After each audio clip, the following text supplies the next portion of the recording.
Welcome to an overview of the Biomaterials and Nanomedicine poll of the Bioengineering Department at George Mason University. What are biomaterials? Biomaterials are biocompatible materials used to create novel systems and devices that address unmet needs, particularly in the medical field. Our department is working on several active areas, including diagnostics, drug and nucleic acid delivery, vaccines, and tissue engineering. Hi, I'm Carolyn Hoemann, a professor working on biomaterials in the area of tissue engineering. There are two projects I'd like to present today. In our first project, we're designing a new type of blood test that can be used to measure the way blood cells respond to an infection. We're using RNA sequencing and big data analytics to look for gene clusters activated by the SARS-CoV-2 virus. Our long-term goal is to identify biological explanations for why some people develop severe COVID-19 while others remain asymptomatic. In our other project, we are working to understand how knee joints respond to inflammation after joint injury.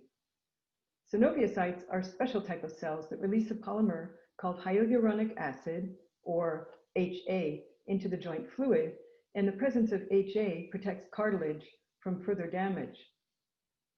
There's an enzyme we're studying called UGDH that's stimulated by cytokines to boost level of HA in the joint fluid.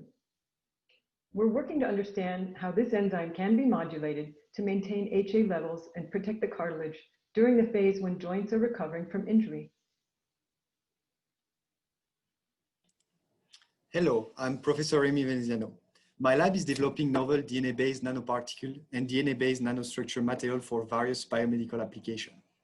Using DNA as a building block offers several advantages over other polymers, such as a precise control over the shape and the size of the nanoparticle synthesized, biocompatibility, and high structural stability.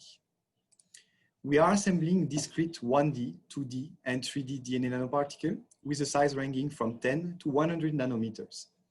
These nanoparticles are further used for vaccine development and drug delivery application. We also synthesize millimeter-scale DNA hydrogels to create new scaffold for regenerative medicine. Our lab is equipped with dynamic light scattering instruments and surface plasmon resonance to characterize the properties of this novel material. Our 3D nanoparticles are an ideal platform to determine the important structural features of antigen presentation, such as stoichiometry and distance between the antigens, that can lead to a strong immune response, as shown here in the graph. We are now using this nanoparticle for rational design of vaccine against infectious disease, including COVID-19. Hello, I'm Mike Buschmann. My lab is working on delivery vehicles for messenger RNA. mRNA can be delivered to cells and then translated into the corresponding protein.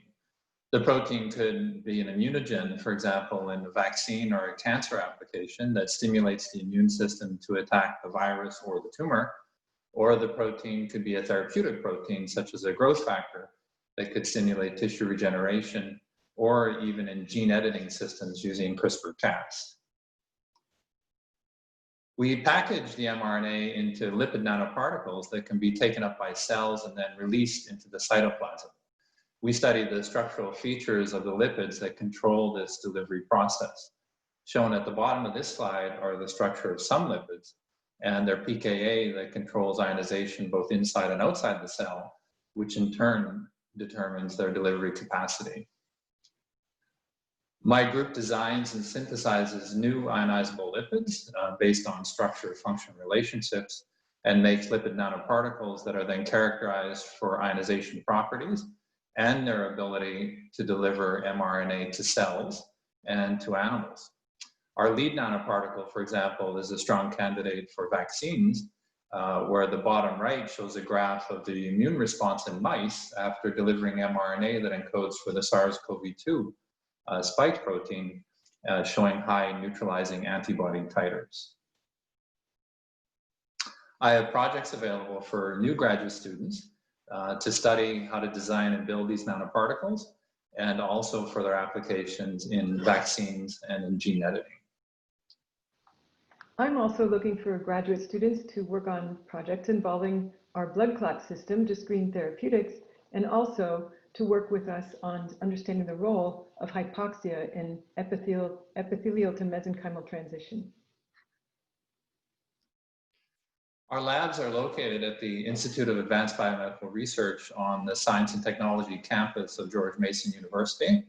This is a highly collaborative environment. We have access to many research facilities shown here, and that includes the Biomedical Research Lab, where we can perform studies on emerging infectious diseases. Our labs benefit from the most advanced state-of-the-art equipment available today, and this is very important for our graduate students, who you'll hear from now. Hello, I am Manuel Carrasco. I've been in the group of Dr. Michael Buschmann.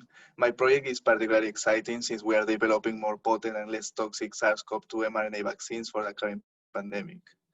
The environment is amazing with great research quality, the broad knowledge of scientists working at Mason and their very open, collaborative personalities make Mason a great choice for young scientists.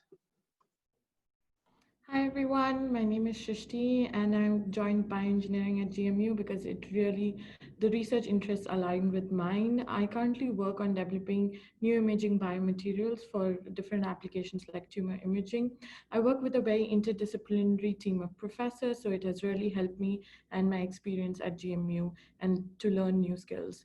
The department over here has also helped me in different leadership roles, since I'm the president of the graduate association here. The department has also made my entire journey over here really fruitful. Hi, I'm Julia Leonard, and I'm a master's student here at George Mason. At Mason, I've been able to work on tissue engineering of blood clots for diagnostics, which is what I was most excited to pursue beginning my graduate career. A pleasant surprise is that I've also been able to incorporate bioinformatics into my research, which is an entirely new skill that I did not expect to gain.